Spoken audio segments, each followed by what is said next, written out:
Hi, Erika Cole here. I want to share another timely bit of information for you, specifically as we are entering into this tax season. So I'm going to talk about the Pastoral Housing Allowance, what every church needs to know. So did you know that pastors can receive a significant tax break on their housing costs? Did you know that? But if your church doesn't handle it correctly, you could face IRS trouble, and nobody wants that. In this video, we're breaking down everything you need to know about the Pastoral Housing Allowance, also known as the Ministerial Allowance.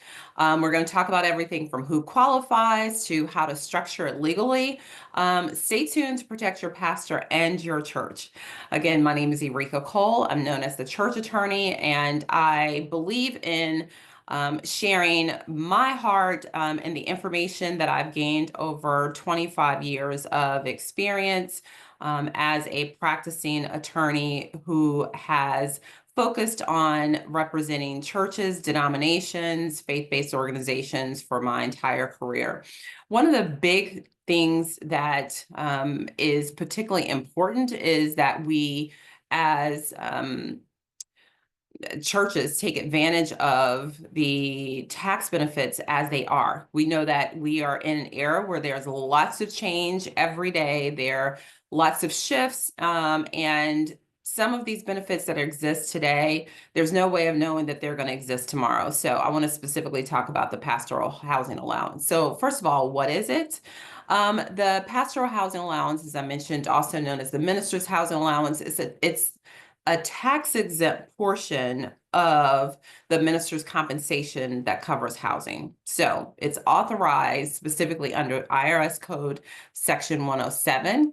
And this allows pastors to exclude housing expenses from their taxable income, reducing their overall tax burden. So let me just say, disclaimer, while I am an attorney, I'm not your attorney, right? This is for informational purposes only. And also, I'm an attorney, I'm not an accountant. And so if you are a pastor, if you're a minister, if you're a church leader, I would encourage you to make sure that you vet and walk this information through with the church's accountant.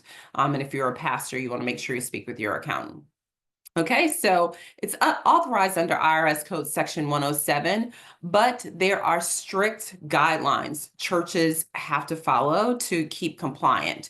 So we talked about what the housing allowance is. Let's talk about who qualifies for the housing allowance. Not just any church employee qualifies as a general matter. There are things that you need to make sure you do and that you are aware of to know who qualifies and how to make sure it's set up correctly. So the IRS considers someone a minister if they are, number one, ordained, licensed, or commissioned. So that's number one. And number two, performed religious duties, i.e., preaching or teaching, administering the sacraments, for example. Or number three, they lead worship or pastoral care. So just because someone is called, a certain label, minister, elder, pastor, doesn't necessarily mean that they qualify. You have to make sure that you go through the steps to ensure that based on their job description, based on their duties, based on the duties they actually perform for the church. And obviously, they have to receive compensation because the housing allowance is related to how that compensation is managed, right? So it allows for a portion of the compensation to be designated as a housing allowance. So it has to, the person has to meet these qualifications and actually receive compensation. So we've covered what it is, we've covered who it's for. Let's now talk about what expenses can be included in the pastoral housing allowance. So the housing allowance only covers actual housing costs, such as rent or mortgage payments, utilities, so that's electric, gas, water, trash, property taxes, home insurance, furnishings and repairs. It can also include matters related to maintenance of those things, right?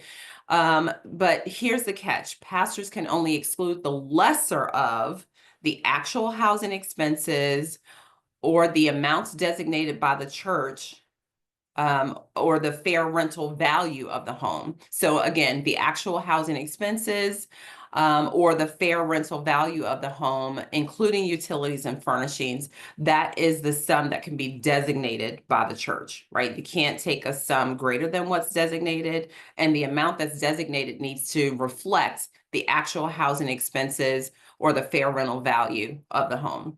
All right, so again, this is why making sure your accountant is involved in this process is very important.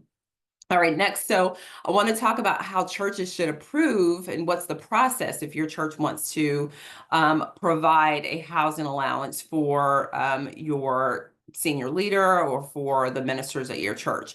So the first thing is, this is why I always cover this.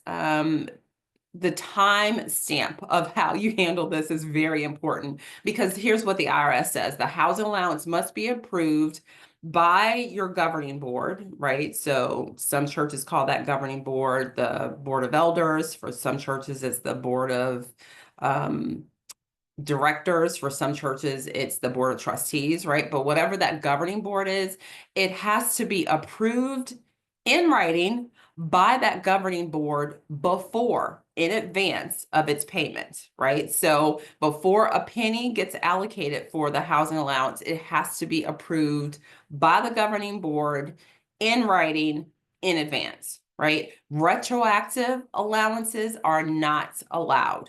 So the timing of this is really critical.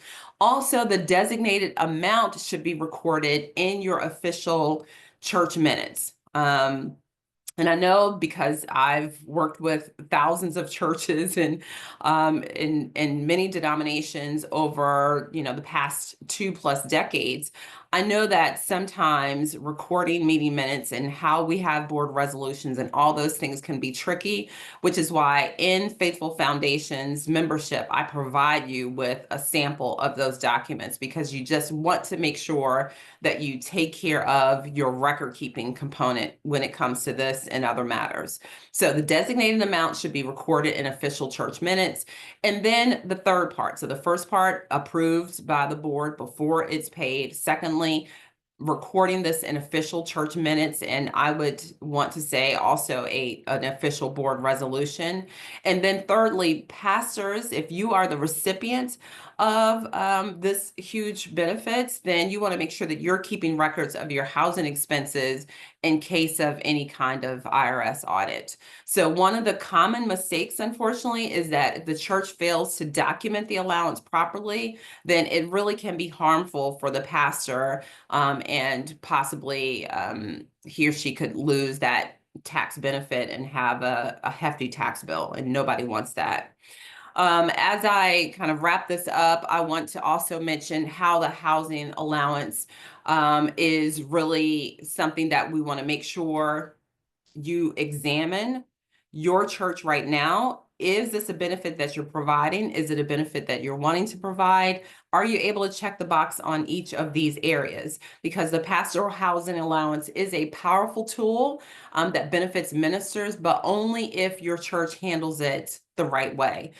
Make sure it's approved in advance, that it's documented properly, and does not exceed the actual expenses associated with housing. If you found this helpful, I'd appreciate it if you'd hit the like button. Church leaders need to know if you have any questions, drop them in the comments, and don't forget to subscribe for more church law tips. Thanks so much.